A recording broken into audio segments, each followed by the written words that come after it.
네, 이 판사들의 판결이 같은 사건에 대해서도 들쭉날쭉하다. 그리고 일부 법관들은 좀 자질이 문제가 있는 게 아니냐 이런 논란이 계속돼 왔는데 변호사들이 법관들을 판사들을 직접 평가를 해서 하위 5명, 제일 이 성적이 안 좋은 이 하위 법관 5명은 이름을 실명을 공개하겠다라고 밝혔습니다. 이것이 서울지방변호사회가 2008년부터 소속 변호사들이 설문조사를 해서 순위를 매겼었는데 실명 공개는 하지를 않았습니다.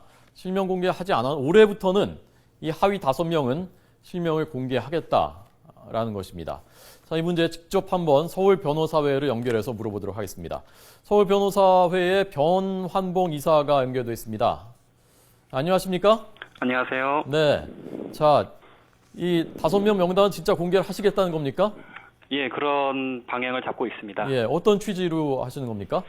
그동안 변호사에 의한 사법 참여를 통해서 법관의 그 사명과 사법 정의를 실현해가는 훌륭한 법관을 널리 알릴 수가 있었는데요. 네. 이제 그렇지 못한 법관에게 보다 적극적으로 경각심을 일깨워서 법조계 전체의 신뢰를 높이고자 하는 목적입니다. 예. 자, 그런데 어떤 기준으로 변호사가 판사를 평가할 수 있느냐? 그 문제가 좀 논란이 될 수 있거든요. 어떤 기준으로 평가하시는 겁니까?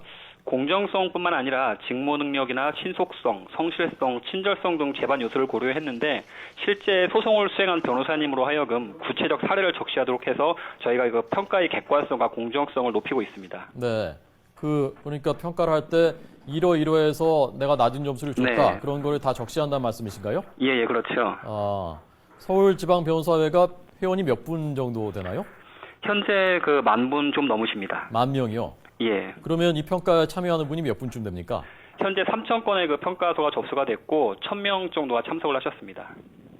그러니까 10,000명 중에 1,000명이 참여를 했고 예, 3,000건에 대한 평가가 이루어졌습니다. 3,000명에 대해서 평가가 이루어졌다고요? 예, 그렇죠. 3,000명이라는 게 그러니까 판사 3,000분에 대해서, 그러니까 3,000건의 재판에 대해서 1,000명의 변호사님이 하신 겁니다. 1인당 평균 3건 정도로씩을 평가해 주신 것이죠. 예, 1인당 3명 정도씩을 평가했다. 예. 자, 그러면 샘플이 좀 적은 거 아닙니까? 10,000명 중에 1,000명이 참여를 했다면 뭐 아주 적극적으로 하거나 아니면 좀 좀 나쁜 평가를 하고 싶은 분들이 하는 게 아니냐. 판사들은 그렇게 생각할 수 있지도 않을까요?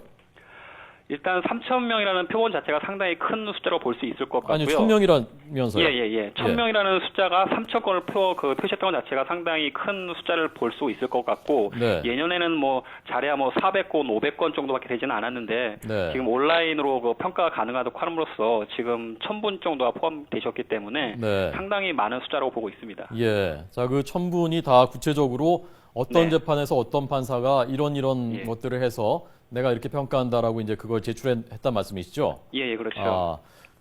좀 구체적으로요. 예. 그런데 어떤 것들이 좀 하위 평가를 받는 나쁜 네. 평가를 받는 법관들의 사례 어떤 것들이 있습니까? 그러니까 적절하지 못한 언행이나 재판 진행을 말씀드릴 수 있을 것 같은데요. 네. 그러니까 뭐 특정 법관 같은 경우에는 뭐 여자가 말이 많다. 아니면 뭐 늙으면 죽어야지.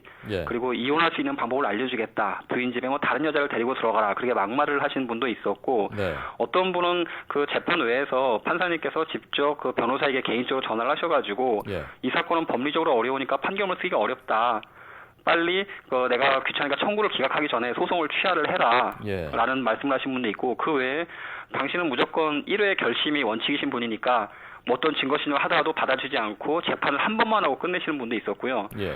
변론인은 모두 끝난 상황에서 당사자가 원하지 않았는데도 계속 조정을 하면서 5차례나 조정을 하면서 판결을 안 하시고 조정을 속행하셨던 분도 계셨습니다. 네.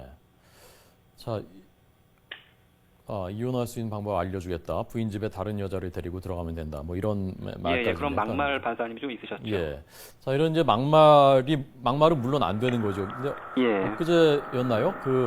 양승태 대법원장이 어느 신문 인터뷰를 한 거 보니까 네. 판사들이 이런 말을 과거에는 아예 이렇다 저렇다 말도 안 했었는데 요즘에는 네. 서로 이제 소통하고 좀 설명하는 그런 의미에서 말이 많아지다 보니까 예. 상대적으로 이런 문제가 있는 언행들도 거기에 이제 같이 나오는 것이다. 그런 취지로 말씀하셨던데 그런 측면은 없습니까?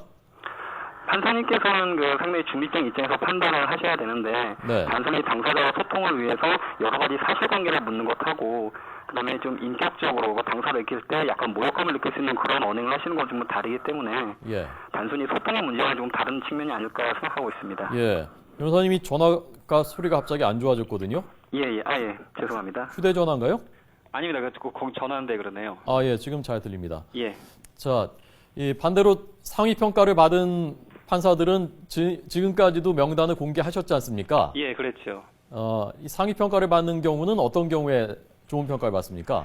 민사 재판을 하게 되는 것은 당사자가 뭔가 억울함이 있고 자신의 그 억울함을 풀기 위해서 하는 게 상당히 많이 있거든요. 예. 그러니까 결과적으로 자신이 왜 억울하고 자신이 어떠한 증거를 가지고 있고 자신이 바라는 바가 무엇인지를 말하고 싶어하는 의뢰들이 많기 때문에 네. 충분한 진술 기회를 주거나 아니면 자신의 주장을 입증하기 위해서 여러 가지 증거 신청을 할 때 예. 그것이 다소 좀 재판에 지연될 수 있다고 하더라도 충분히 그 입증 취지를 인정을 해서 네. 여러 가지 의견을 듣고 증거 신청을 채택해 주시고 한쪽에 치우치지 않고 공정하게 그 기일을 진행하시는 그런 분들은 상당히 우수한 평가를 받고 계십니다. 예. 그런 분들은 뭐 매년 좀 비슷한가요? 평가를 좋게 받는 분들이 늘 상위권에 늘 이렇게 비슷하게 네, 등장을 하시나요? 상당수 겹치고 있습니다. 네. 작년에 좋은 평가를 받으셨던 분들은 계속 노력하셔서 또 좋은 평가를 받고 계시더라고요. 예. 자, 그러면 이번에 그 하위 5명 공개하시는 게 언제쯤입니까? 지금 2월 초 아니면 1월 말 내지 2월 초 정도로 예상을 하고 있습니다. 예. 자, 그러면 막상 이제 공개가 되면 파장이 굉장하지 않겠습니까? 그 5명 명단 그렇습니다. 공개되면. 예. 그분들 입장에서는 뭐 마녀 사냥하는 게 아니냐, 뭐 이게 뭐 근거가 뭐냐 이런 말씀 아마 하실 텐데요. 예.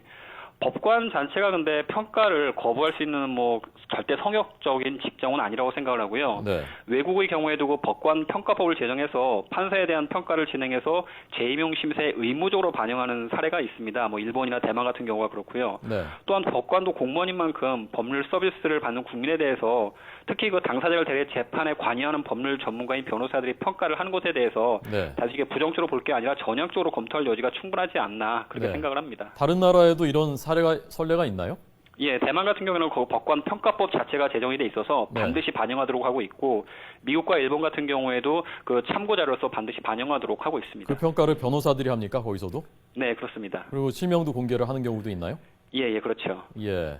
그 말씀하신 대로 재판에 참여하는 전문가인데 변호사들이 제일 잘 아는 네. 분들이죠. 그러나 네. 또 한쪽 그 다른 측면에서 보면은 이해 당사자일 수 있지 않습니까? 네. 그 재판에서. 네. 그런데 이해 당사자가 또 다른 당사자를 평가한다는 것이 공정할 수 있겠느냐 그런 걱정도 할 수밖에 없는 측면이 있거든요.